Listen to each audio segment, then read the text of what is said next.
যে কোনো সময় ইউক্রেনকে লক্ষ্য করে ইন্টারকন্টিনেন্টাল ব্যালিস্টিক মিসাইল দিয়ে হামলা চালাবে রাশিয়ার সামরিক বাহিনী, যার মাধ্যমে 10,000 কিলোমিটারের মধ্যে থাকা ইউক্রেনের জনজীবন মারাত্মক ক্ষতির সম্মুখীন হবে। মস্কোর বিরুদ্ধে এমন অভিযোগ এনেছে ইউক্রেনের সামরিক গোয়েন্দা সংস্থা GUR। এদিকে যুদ্ধ শুরুর 3 বছর পর ইউক্রেনে সবচেয়ে বড় ড্রোন হামলা চালিয়েছে রাশিয়া, যাকে ঘিরে আবারও স্থবির হয়ে পড়েছে যুদ্ধবিরতির আলোচনা। অন্যদিকে পারমাণবিক ক্ষেপণাস্ত্র পরীক্ষা চালাতে পারে মস্কো, এমন দাবি করছে আন্তর্জাতিক সংবাদ মাধ্যমগুলো। তবে কি পরমাণু যুদ্ধেই যাচ্ছে রাশিয়া?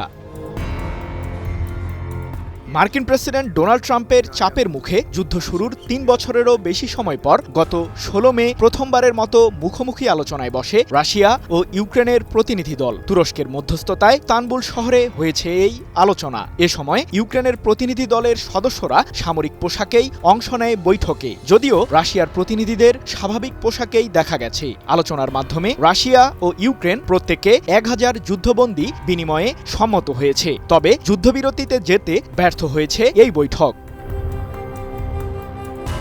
মার্কিন প্রশাসনের কাছ থেকে সামরিক সাহায্য আর পাচ্ছে না ইউক্রেন, যার ফলে যুদ্ধবিরতির জন্য মুখিয়ে আছে দেশটি। গত ফেব্রুয়ারিতে হোয়াইট হাউসে মার্কিন প্রেসিডেন্ট ট্রাম্পের সাথে ইউক্রেনের প্রেসিডেন্ট ভলোদিমির জেলেনস্কির তুমুল কথার লড়াই হয়। এরপর থেকেই মূলত বন্ধ হয়ে যায় কিয়েভের জন্য হোয়াইট হাউসের সাহায্যের দ্বার।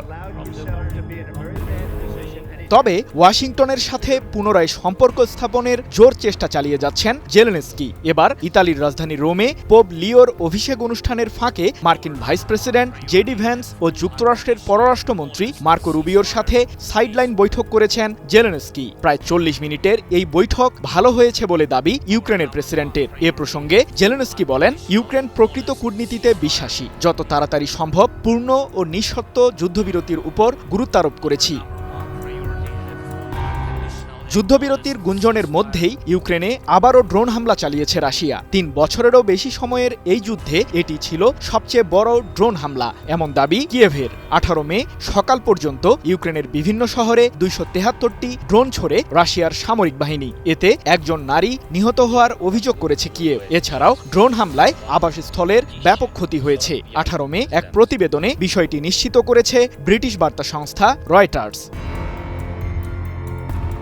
টানা 7মবারের মতো বেস্ট টিস্যু পেপার ব্র্যান্ড হিসেবে স্বীকৃতি পেয়েছে বসুন্ধরা টিস্যু। এদিকে ইউক্রেন এবং পশ্চিমা বিশ্বকে ভয় দেখানোর জন্য ইন্টারকন্টিনেন্টাল ব্যালিস্টিক মিসাইল পরীক্ষা চালাবে রাশিয়া, এমন দাবি ইউক্রেনের সামরিক গোয়েন্দা সংস্থা GUR এর। ক্ষেপণাস্ত্রটি 10,000 কিলোমিটারের মধ্যে থাকা যে কোনো লক্ষ্যবস্তুতে আঘাত হানতে সক্ষম। এ প্রসঙ্গে GUR জানিয়েছে, ইউক্রেন ইউরোপীয় ইউনিয়ন এবং ন্যাটো সদস্য দেশগুলিকে চাপ ও ভয় দেখানোর জন্য RS-24 মডেলের ইন্টারকন্টিনেন্টাল ব্যালিস্টিক মিসাইল পরীক্ষা চালাবে রাশিয়া। তবে এ বিষয়ে কোনো প্রতিক্রিয়া জানায়নি মস্কো। পৃথক এক প্রতিবেদনে বিষয়টি নিশ্চিত করেছে বার্তা সংস্থা রয়টার্স। অন্যদিকে যুদ্ধের মধ্যেই পারমাণবিক ক্ষেপণাস্ত্র পরীক্ষা চালানোর পরিকল্পনা সম্পর্কে রয়টার্সের প্রশ্নের উত্তর দেয়নি রাশিয়া। মূলত সামরিক গোপনীয়তার অংশ হিসেবেই এসব প্রশ্ন এড়িয়ে চলে মস্কো। তবে এই ধরনের পরীক্ষা চালানোর পরই বিবৃতির মাধ্যমে বিশ্বকে জানান দেয় রাশিয়া। সৃজন মাহমুদ, নিউজ 24।